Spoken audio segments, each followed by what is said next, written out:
We are going to read What's That Sound by Mary Lawrence, illustrated by Lynn Adams. What's that sound? Here we are, said Dad, our home for 2 whole weeks. I looked at my brother Tim. Isn't this place great? I think it's spooky, he whispered. Shh, Dad said. Listen. What do you hear? Not much, I told him. Exactly, he said. Peace and quiet at last. Dad loves the country, said Mom. Me too, I said. Come on, Tim, let's explore. No way, he said. He lowered his voice. This place looks haunted. Don't be silly, I said. There's no such thing as ghosts, you know that. No, I don't, Tim said. But he came with me anyway, about 2 feet. Then he had a fit. Amy, what's that noise? He asked. I heard it too, a high squeaky sound. Bats, Tim shrieked. I'm out of here. Hold on, I said. I pointed up. That squeaky sound is just baby birds crying for food. The mother bird flew over with a worm, and the chirping stopped. Well, it could have been bats, Tim said.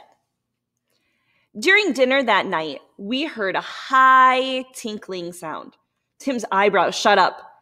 That's just wind chimes, I told him. It's so quiet here, Dad said. We can even hear that tiny little sound. Isn't it great? Why does Dad think it's so quiet here? Tim asked later. I hear a million scary noises. Name one, I said. That creepy tapping noise, he whispered. He scrunched down the covers. This sound was coming from the window. I got up to investigate. I don't think you should go over there, Amy, said Tim. It might get you. Don't be a scaredy cat, I said. I pulled back the curtain. See? I said, it's only a moth bumping against the screen. We heard them all the time at camp last summer. Now please go to sleep. But Amy, Tim groaned. It was starting to rain. Raindrops make a nice, peaceful sound, I said. That will help you fall asleep. I was dozing off when I heard a deep rumbling noise. Thunder. The wind rattled. Something's trying to get in, Tim yelled. He was halfway out of bed. That's just the window shaking, I said. Sound waves from thunder move through the air and make things vibrate. Vibrate? Asked Tim. Move back and forth, I said. I had it in science. Touch your throat like this. Now buzz like a bee. Wow, said Tim. I felt something moving. Vibrating, I said. Vibrations cause sound waves. Soft sounds make little waves, and loud sounds make big waves, said Tim. That's cool.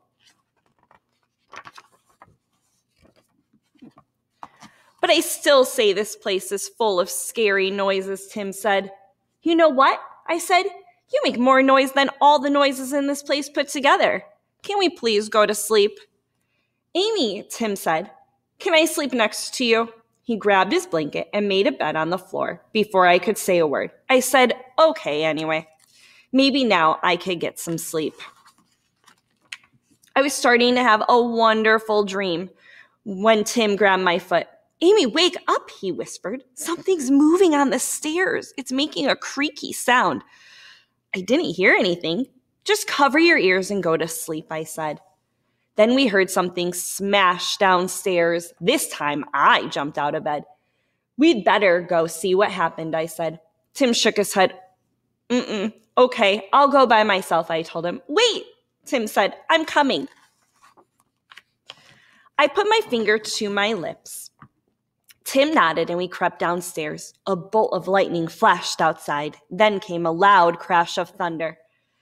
Tim took my hand and held on tight. The kitchen door was moving.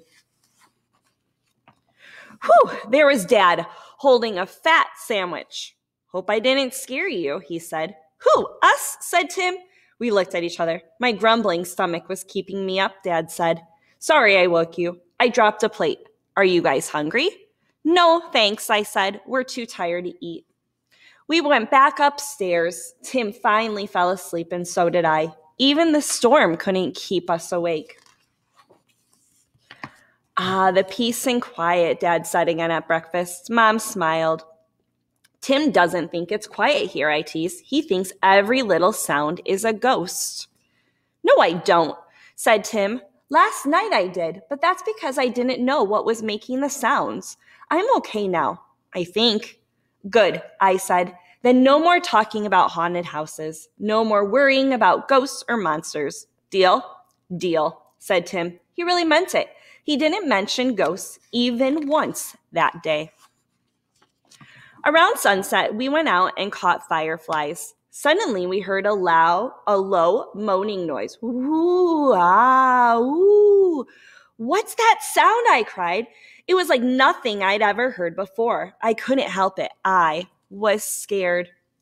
Let's go find out, Tim shouted and took off across the field. I ran after him. Come back, I yelled. The moaning seemed to be coming from an old shed. It got louder as we got closer. Maybe we should get out of here, I said.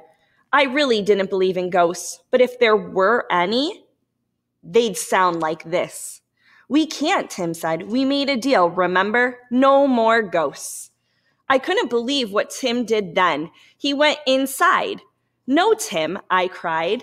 Even though my heart was pounding, I went in after him. I had to save him from a friendly old man with a tuba. Guess you two heard me practicing, eh? He said. Mrs. Hubbard can't stand the noise, but I've got to get ready for the big parade tomorrow. I'm the only tuba they've got. Were you scared? Tim asked me later. Scared, I said. Of a tuba? Give me a break. What about you? I wasn't scared at all, he said. Not much, anyway. We both started to laugh. The next day at the parade, Tim and I waved to Mr. Hubbard. Who's that? Dad shouted over the music. Just a friendly ghost, Tim shouted back.